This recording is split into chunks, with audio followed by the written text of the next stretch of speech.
ছাত্রদের ওপর অত্যাচার ও গণগ্রেফতার, একই সাথে ডাক্তার সজীবকে হত্যার প্রতিবাদে অবস্থান কর্মসূচি ও প্রতিবাদ সমাবেশ পালন করেছে চিকিৎসক, মেডিকেল ও ডেন্টালের শিক্ষার্থীরা। চিকিৎসকরা এ সময় দেশের সকলের নিরাপত্তার দাবি জানান। শুক্রবার সকাল 10টায় শহীদ মিনারে চিকিৎসক ও শিক্ষার্থীরা সারা দেশে গণগ্রেফতার ও চিকিৎসক ডাক্তার সজীব হত্যার বিচার দাবি করেন।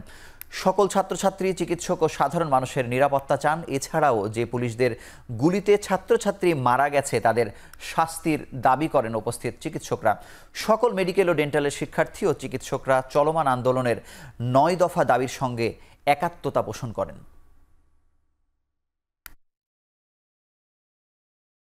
আজকে এই মুহূর্তে যারা ঘরে বসে থাকবে তারা এদেশ, এই জাতির সার্বভৌমত্ব দেশের মাটির সাথে বেইমানি করবে।